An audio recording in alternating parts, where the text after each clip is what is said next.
Liebe Zuschauerinnen und Zuschauer, guten Abend miteinander. Nach den kantonalen Wahlen in Zürich und Luzern und im Tessin schauen alle auf die nationalen Wahlen im Herbst. Und alle Schweizer hoffen, dass auch dann noch jeder dritte Zürcher an Turnen geht.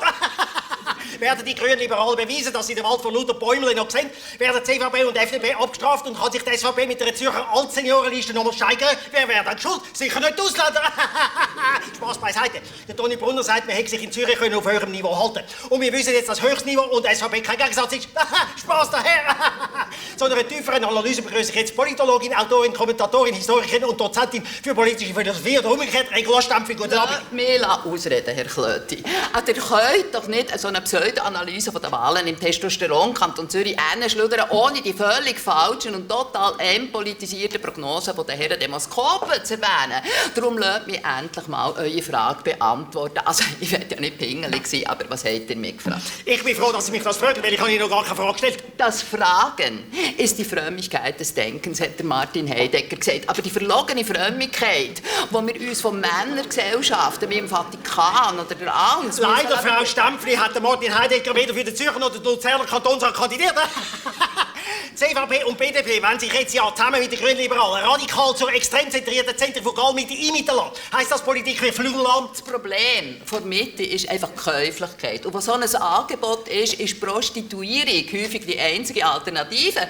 Wenn wir davon ausgehen, dass die Welt eine Simulation ist und eine Demokratie nicht vermessen kann wie eine weibliche Oberweite, obwohl das Macker von der Finanzindustrie nicht wahrhaben wollen, weil sie ihren ungehemmten Materialismus über die Menschen stülpen, kann man die von der Atomindustrie und der Pharmalobby kauft die FDP ja irgendwie verstehen, wenn sie durch die Welt immer mehr durch das Bild, durch die Icons erobert wird, dass also die FDP voller Geilheit vor dem Bürstenschnitt von Martin Bäumle steht. Das ist gerade eine sehr gute Gelegenheit, um zu betonen, dass ich so eine Frisur schon lange vor Herrn Bäumle getragen habe. Während Sie, obwohl Sie ein Buch mit dem Titel «Die Macht des richtigen Friseurs» geschrieben haben, selber eine Frisur haben wie der Oskar Freisinger.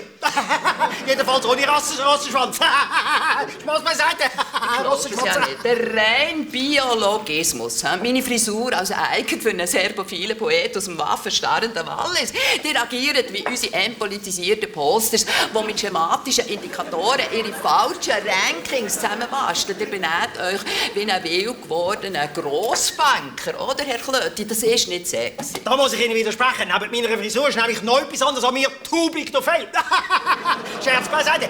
Wir kommen zum Schluss. Zusammenfassend kann man zu der Wahlprognose für den Herbst 2011 sagen. Wenn sich die FDP nicht in eigenen Liberalen anschneidet, wird nach der Wahl der weichgespürte Schmuseunternehmer Schneider Ammann samt seinem Bindestrich aus dem Bundesrat rausgeführt. Die CVP wird verteilt, die Christlich-Sozialen an die SP, die Frauen an die Grünen und die Nationalsozialisten an die SVP der Glückskette. Wenn auch die ganze Welt eine Simulation ist, dann ist die Schweiz ein Jammertal. Aber jetzt Stempfli beiseite, schönen Abend miteinander.